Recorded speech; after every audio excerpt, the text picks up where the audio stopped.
pela Costa Branca. A gente vai começar falando sobre o Festival Alternativo de Cinema em Mossoró. O evento reúne profissionais do audiovisual, estudantes e professores. Vamos ao vivo conversar com Antônio Dias, que tem outros detalhes para a gente.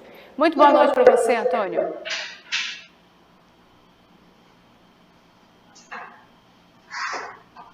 Boa noite, Emily. Boa noite para você que nos assiste. É isso. O cinema e a cultura de Mossoró estão entrelaçados, ou seja, estão ligados. É por isso que nós estamos aqui no Memorial da Resistência para falar sobre o Festival Alternativo de Cinema de Mossoró, que começou hoje e vai até o dia 27.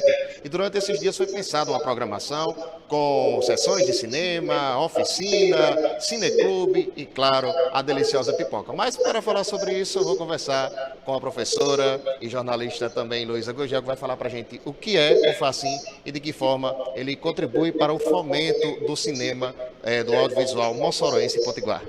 Que maravilha, boa noite para todo mundo que está nos acompanhando. Então, gente, o Facim, Festival Alternativo de Cinema de Mossoró, é um festival, como o próprio nome já diz, de cinema, que vem acontecendo já em três edições, né? Essa é a nossa terceira edição. E ele mistura várias artes, por isso o nome é alternativo.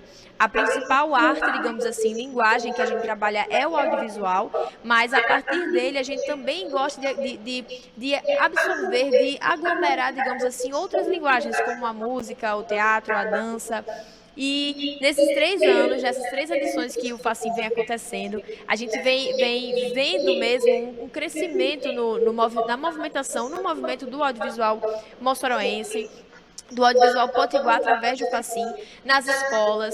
Pessoas estão participando das oficinas de formação que a gente realiza desde a primeira edição e elas mostram o resultado disso a partir das suas obras dentro da universidade. São muitos fatores, são muitos legados que o Facim, embora pouco tempo de vida, já tem demonstrado deixar na cultura moçoroense. E para os que querem participar, a entrada, tanto para acompanhar aqui as exposições quanto as sessões, é gratuito, né? Exatamente. O Facim, galera, é totalmente gratuito. Nesse ano, inclusive, a gente está fazendo uma espécie de triangulação, né? Nesse ano, a gente conseguiu ter o fomento da Lei Paulo Gustavo do Estado, então isso nos possibilitou fazer uma movimentação, um festival ainda maior para a população, né? E aí, nesse ano, a gente está abarcando 3 lugares. O auditório do Sebrae, que é onde está acontecendo que vai acontecer ao longo da semana algumas atividades de oficina de formação. A Galeria Joseph Bullier, no Memorial da Resistência, com uma novidade, que é a exposição do Facim, que se chama Facim Expo, e o nosso grande festival, as noites do festival, que vão acontecer na rua Alfredo Fernandes, aqui ao lado do estacionamento do Teatro Disney Rosado, com o Memorial da Resistência. É isso, gente. Facim, todos convidados a participar. Retorno com você, Emily. Obrigada, Antônio, pela participação. E um homem de 33 anos morreu depois de sofrer uma facada enquanto tentava separar uma briga na cidade de Almino Afonso, no interior do Rio Grande do Norte. A vítima foi identificada como Felipe Duarte Mantuano, de 33 anos. As imagens de câmera de segurança registram o momento da briga. Por volta de 4h40 da tarde, um homem de camisa preta sai de dentro do bar já com a faca na mão. Corre em direção a outro homem que estava de camisa laranja. Felipe tenta impedir e acaba sendo esfaqueado. Ao perceber que foi atingido, Felipe coloca a mão na região da barriga e sai cambaleando. E não aparece mais nas imagens. A vítima foi levada para o hospital de Almino Afonso e, em seguida, encaminhada para o hospital de Pau dos Ferros. Ele não resistiu aos ferimentos e morreu na madrugada de domingo. Minutos antes de Felipe ser esfaqueado, um homem de camisa rosa e short branco começa a discutir com um homem de camisa laranja. Em dado momento, o homem de camisa rosa sai na moto e, minutos depois, ele volta armado. Os homens começam a brigar, eles caem no chão. Populares tentam tirar a arma do homem de camisa rosa e conseguem. De acordo com o delegado Matheus Ramalho, a motivação do crime ainda é desconhecida. Ainda não se sabe a motivação do crime, mas é certo que a vítima sobrevivente ela tem um papel fundamental nessa investigação, a partir do momento em que, logo depois dos fatos, ela se dirige à unidade policial e relata toda a dinâmica criminosa. Ainda no local dos crimes foi possível arrecadar algumas imagens de câmera de segurança, em que também se demonstra como teriam acontecido os fatos. Os 2 homens estão foragidos e ainda não se apresentaram. A Polícia Civil vai ouvir outras testemunhas que estavam no local. Até o presente momento, as investigações seguem para levantar novas testemunhas que estavam no local, para serem ouvidas em sede policial e tentar entender a motivação do crime. E tanto o primeiro autor como o segundo autor ainda encontram-se foragidos. A Polícia Civil e o ITEP fizeram hoje pela manhã uma reconstituição do caso da então candidata a vereadora encontrada morta na cidade de Venha Ver. A reconstituição começou por volta das 10 horas da manhã desta segunda-feira e foi realizada por equipes de perícia do Instituto Técnico Científico e pela Polícia Civil de São Miguel e de Venha Ver. O investigado no caso, o companheiro de Edivânia, que estava no local no momento em que ela foi encontrada morta, também participou da simulação. De acordo com a Polícia Civil, o objetivo da reconstituição é mostrar como o fato aconteceu de forma pericial. Segundo o delegado que investiga o caso, ainda há dúvida se a vítima foi morta de forma acidental ou criminosa. Após a perícia, o laudo do ITEP deve responder às dúvidas que ainda existem no inquérito policial. O resultado deve sair em até 40 dias. Na reconstituição, o suspeito trouxe a versão dele de como tudo teria acontecido. Segundo ele, o veículo estava com problemas no freio de mão, desceu o barranco sozinho e atropelou a mulher. A Polícia Civil diz que aguarda o resultado da perícia para concluir o caso. Algumas questões foram respondidas durante a reprodução simulada.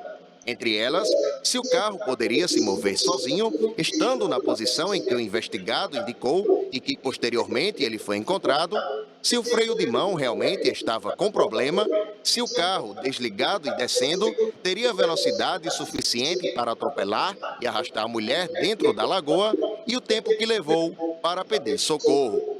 Edivânia Bezerra de Freitas, de 44 anos, foi encontrada morta debaixo do próprio carro em um barreiro de água no acesso às comunidades rurais Sítio Taboca 1 e 2, no dia 9 de agosto.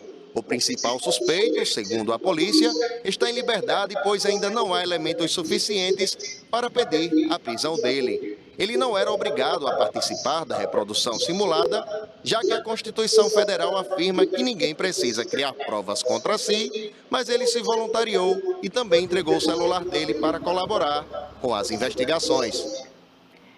Acaba nesta semana o prazo para que a Prefeitura de Mossoró responda sobre as possíveis irregularidades no processo de reversão do terreno onde fica o estádio Nogueirão. Quem vai trazer os detalhes dessa história para a gente ao vivo aqui no RN2 é Tiago César. Boa noite, Tiago.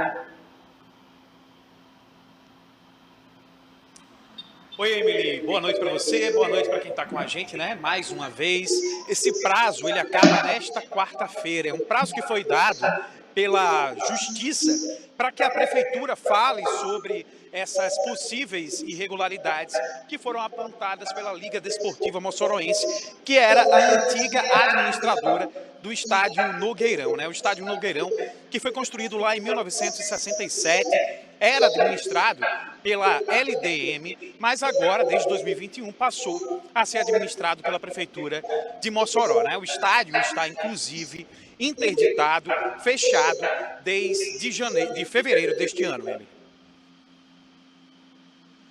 Muito obrigada, viu, Tiago, pela participação. A gente fica esperando e acompanhando aí o desfecho desse caso. E até sexta-feira, em Pau dos Ferros, o caminhão da Caixa vai oferecer descontos em dívidas para pessoas e empresas. Vamos voltar a falar com o Antônio Dias, que tem os detalhes para a gente ao vivo. Antônio.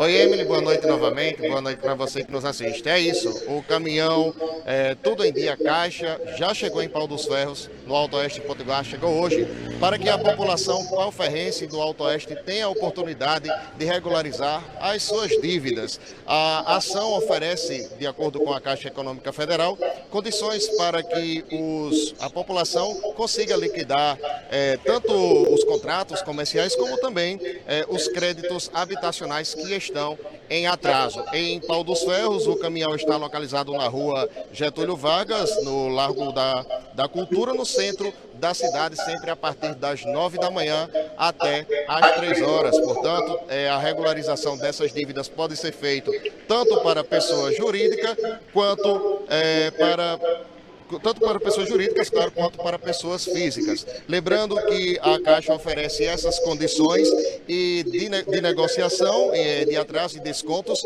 e dentro dessa negociação, Emily, ela oferece para os pagamentos à vista até 90% de desconto para quem está com dívidas em atraso.